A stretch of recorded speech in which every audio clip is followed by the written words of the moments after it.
Chiegni janeno mar LTN e thuolo machalo kama endi okinyi maber mabende koth okwako lwasi mar piny mangima mati mata. En kindego eko mag mi chenro mar nonro mar oboke mabe abro mi kaka timo pile kaendi sama chalo kama endi kakoro chenro bro biro ne kwayo oboke go eko adek ma antiere go kaendi ka en oboke ma The Standard, oboke ma The Daily Nation kod oboke ma The Star. Mabo chako kod oboke nendo ma The Daily Nation mabende thor mar wach mantiere wiye kanyo en ni Race for Raila Running Mate ma en koro ne ng'wech manendo ma irititi sani koro nitiere e kind jogo molap dhogi juri mondo mi gibed jolup jago ma bende iparo ni nyalo telo e piny Kenya kaendi migosi Raila Amolo Odinga mano kochopo e yiero mabiro. Wach mawachre ka ni strategic scouting for a deputy to the ODM leader in the race for State House have narrowed down Nakuru Governor Lee Kinyanjui, na Kenya Chief Martha Karua and former presidential candidate Peter Kenneth. Nikoro kaendi nitiere Lee Kinyanjui ma governor ma Nakuru, nitie Martha Karua ma jatelo man na Kenya kod Peter Kenneth ma Jubilee por nikoro nyalo bedo kaka jogo iko mabende dibed ni gin jolup Raila Odinga e yiero ma wadhi endi mar Igamel Fario kod Prario kod Ario. D-Day Odinga said to announce his presidential bid at Azimio la Umoja Convention. Ma wach mantiere kanyo endo sama bende koro weche dhi manyien kanyo endo mag siasa matek ahinya. Thuolo nendo ka wadhi nyime en mana ni itoboke endi mar adek ok aneno wach matanga mi kanyo endo nikech abro loma itoboke endi mar ang'wen koro ting' wach nendo ma who will it be Raila faces Mount Kenya for running mate. Mane wach mantiere Raila koro sani ni koro chomo got nendo mar Kenya kata Mount Kenya tir mar mondo mi oyud ng'ano mabende bro bedo ni en jalup mare kata deputy president mare e yiero mabiro. Mano e wach mantiere somea ahinya kanyo mondo ing'e to koro bro chal nadi.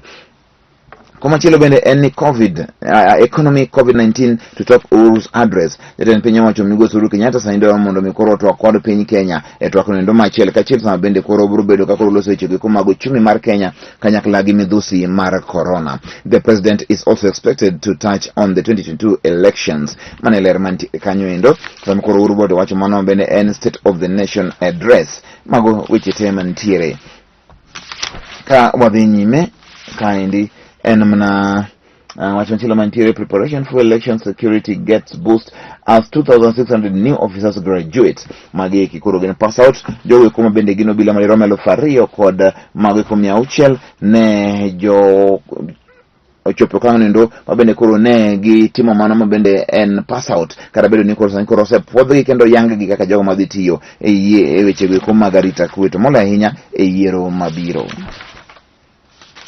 Ka wadhi nyime kagi kacha wach mantiere en mani koro weche go kuma e county achiel kachiel ano ka indika koro e county nendo ma Kilifi wacho ni koro sani efforts to unite region through a home based party are on course, it says. Mani koro en governor ma Kilifi mind Amason Kingi keen on a coalition of course parties ahead of polls. Amason Kingi dwaro mondo mi koro gibed gi riwruok mag duond buche mantiere kana mchumbi kocha mar mondo mi koro gidhi yiero nendo ka gintiere kod riwruok manendo mar kanyakla mag jogo eko kata duond buche mago eko mag dho wadh nam chumbi. Mane ler mantie kanyo kama bende koro kang'iyo weche mag tuke koni endi en mani koro English Premier League kaka kosa ni koro gichung' en ni Chelsea nitiere kod bende mago points 30 iluwe kod Manchester City manigi points 20 kod 9. Liverpool nigi points 20 kod 8. West Ham ema nitiere namba nendo 4 kod points 20 kod 3. Mane kaka sani ndi koro chung' ni chal manendo mar tuke mag English Premier League. Madrid porotelo kanyendo Atletico giri nitiere mago gin weche mag tuke mabiro biro ne achiel kachiel. Kata kamano endo wacho ni Ranica, who once mentored the Klopp and Tuchel, is tasked with reviving Red Devils. Maler mantiere kaendi Manchester United's new interim manager Ralph Rangnick once mentored Jurgen Klopp and Thomas Tuchel, and now the professor will use his tedious approach to revive his troubled Premier League club. Mane wach mantie sani endi ni koro sani endi koro Rangnick obiro mamondo mi koro ores mano endo ma en team mar Manchester United. Bende obiro nyalo mane pinjo manitiere. Sama bende wach machielo mantiere kaendi weche mag tuke okane mago eko ang' nokelne achiel kachiel mani koro DPP files 4 graft charges against troubled FKF boss at Milimani Court. Maendi en Nick Mwendwa nochako tere kendo manende odang'ech sani koro Nick Mwendwa no matek ahinya e weche machalo kama. Ka adhi nyime en oboke ma The Standard, Kidnappers Paradise. thor mar wach maduong' mantie kanyo ni koro nitiere kidnappers paradise maler mantie sama bende koro wachre kaendi maler ahinya ni koro kidnappers paradise kaendi ni koro inyalo ndhi sani endi malal kodi nono joma ndhi andhiya ji joma undu mandhiyo ji to lal godo nono mok ing'eni to koro dhi kodgi kanye ene thor mar wach maduong' mantie kae. Law of the jungle reigns. Despite boasting an expansive Bill of Rights, an enlightened population, responsive duty bearers, credible institutions of criminal justice, and archaic media, Kenya is slowly degenerating into an abductor's paradise. People are being pulled out of streets in broad daylight, some never to be seen again. Who is involved, and what will it take to end this new worrying trend?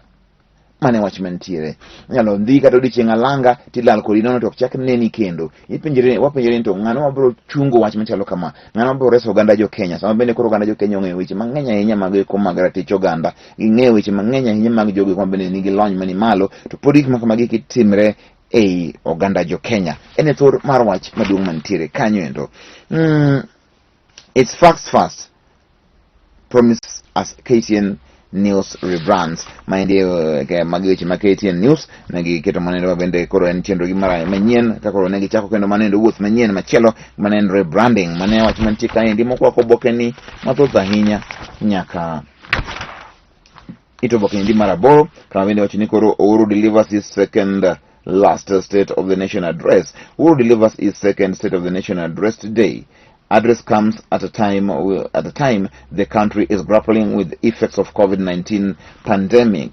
Mawach madonga nyaka uono do nyinto koro udo wachango weche go mag uchumi weche mag COVID-19 to mabende mabedo ni koro maendi chungne enyimo oganda jo Kenya okang' mar ariyo mogik nikech mogik bobedo higa manyien sama chalo kamaendi kama bende koro oganda jo Kenya bobedo ka koro dhi yiero. Kinoti must go to jail over Wanjigi gun drama court rules. Mane wach mantiere do sani koro ng'ado ni koro sani ndi Kinoti nyaka bende dhie odang'ech achiel kachiel kalore kod weche go eko mane nitiere mag bura mar magina mag Wanjigi makoro ne omake. Mane wach mantiere kae. Director of Criminal Investigation in trouble after the court declined to suspend his 4-month jail term. Kinoti's assertion that he is not in custody of Wanjigi's guns dismissed by court. Sani ndi koro dang'e kadiri onego beni odhi do koso kod dhi do onego beni sama koro do ogolo manendo ma en do ndemo wacho ni gima kama otimre tiluwe tir ma onge naka kata matin ka wadhi nyime wach malero mantie kaendi ema ni koro ni FKF president to no fate after objecting to 38 million graft charges. Malero mantie kanyo endo sama koro ni kumwendo bro ng'eyo chal mare sama bende koro odhi bedo ni maendi ene kinde ma ochopo kanyo endo achiel kachiel. Ka wadhi nyime Lerman Tikandi, if Uhuru has any cash out there, he should bring it back. Mutunga. Chief Justice machon William Mutunga wacho ni ka Uhuru nigi pesa mora mokano oko kamoro onego duok pesa no endo e pacho kaendi. Mane ler mantie kanyo no ka Suleiman Shabalu ndiko kanye pa josomo kod jondiko wach malich ahinya mantiere kanyo nyalo somo into enang'o manitiere. Awacho ni abro luomo ka wantiere counties kaendi aneno ka koro counties weche ng'eny ahinya. Oboke nitie kama lang' moting'o mana weche mag counties lilo inyalo ng'iye ma mondo ming'e to koro ginang'o ma owachre kanyo endo achiel kachiel. Ei seche ma bende koro wadhi nyime Gor Maya Tusker Apple Tusk in calf duty. Gor nyeo loba achiel kod AS Auto Odoyo maendi sama bende gitugo mane piny mar Congo. Tusker sani ndi koro nitiere kod kibarua nyenge dhia modhi manono gi nono. Magi weche mantiere kanyo endo. Wach mar Ranik nitiere inyalo somo mondo wang'e to koro Ranik mokonyo Manchester United e yo mane. How we escape from committee maler ma joma koro ne gin achije kata jogo mane nitiere odang'ech ma gin jonjore manong'ad negi bura sani giwacho kaka ne giwuok oko ma bende ne gitony kowuok manendo committee wacho manchano kelo weche mang'eny ahinya. Penetratable fortress ma wacho mantie believed an anti-terrorism unit would kill them when released. Ma ler mantie kanyalo somo kaka jogi koro ne otony mowuok committee for more than 12 months inside cell number 6 in block A. 4 inmates and 2 wardens hatched a daring escape plan. Ma wacho makosa ni koro ni kaendi somene mondi winj to koro enang' mane timre jogi notimo nang'o mabende chopo kuma koro ne gitony. Head of Kenya's HIV services replaced after difficult year. Mano ler mantie kanyo itoboke ni mar ariyo. Itoboke ni mar adek koro ting'o wach nindo kaka jogi nowuok committee mabende ne gitony ma giwuok kaka ne giton chande. I don't need deep state to win 2022 general elections. Manendo Ruto wacho. DP says his competitors are waiting for direction endorsement by the system. Ruto wacho ni en deep state no kochuno ni manyaka koro miye sire koro mondo mi olo. Mane kaka olero kanyo achiel kachiel. Wach makinoti ni kanyo, wach maruru kawuono bende kanyo kaka botwak manendo kod bende piny Kenya ka modhi nyime en weche magiki mani kaendi ma wacho ni koro the big read Pajosomo kod jondiko aneno ka indika Alex Awito ndiko panic among wealthy nations is palpable and senseless. We've learned nothing from the pandemic. Omicron a reason for vaccine equity. Mailer manitie sani endin sani koro COVID obiro kendo ma indikoro en ma wacho ni en kite machielo. COVID biro gi kide mopogore opogore. Sani koro nitie kide manyien mobiro wacho ni tek molo mano endo mane mar Delta. Tiluongo ni Omicron. Omicron ni ndi sani koro en kido mar COVID ma tamo wang' ji mang'eny. Nitie ni mutation onyalo lokre ndalo 30. Manyiso sani chanjo miseyudo no endo kata mwaseyudo chanjo no endo samoro onyalo bedo ni ok obi konyo.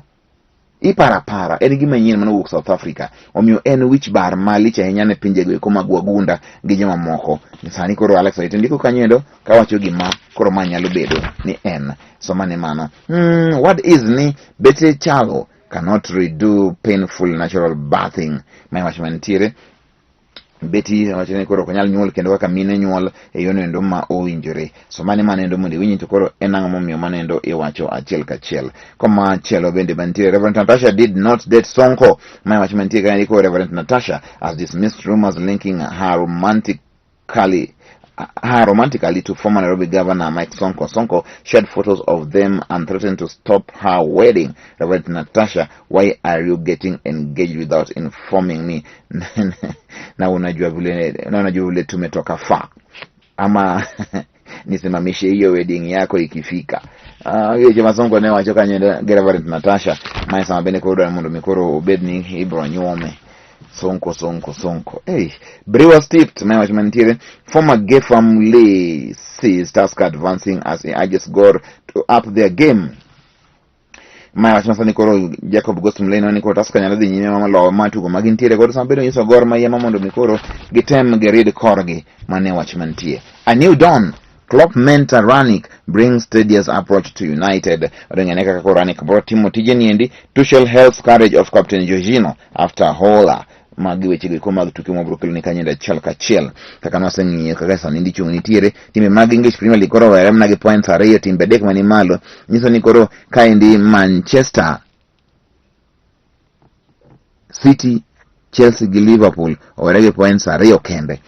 En wach makoro tuere matimata en gima orengo mateko koyot kata kamano endo na wacho ni kawuono en mana mago kaka otimoga pile ma en mana weche go eko mag luomo kagi kacha mondo mi ing'e ni ang'o mantiere e Oboke gi eki kantiere wach moro amora winjo koro nyalo bedo ni mondo mi koro isom mondo ing'e matuta ahinya thuolo nitie nyalo nyiewo adek kuom Oboke achiel kuom Oboke adek mating'o gi eki kata kinigi nyalo nyiewo ariyo kata adek gote mano en kaka nyalo mari nyalo ketie. Kawuono en tarik 30 ma dwe mar 11 higa en 2022 nyinga en ni Okello chakoro kendo dichieng endo makiny ka thuolo olosore machalo kamaendi mondo mi wami weche magiki mag nonro mar Oboke koa Lolwe TV kaendi nikech gini en marwa en gir Jaluo.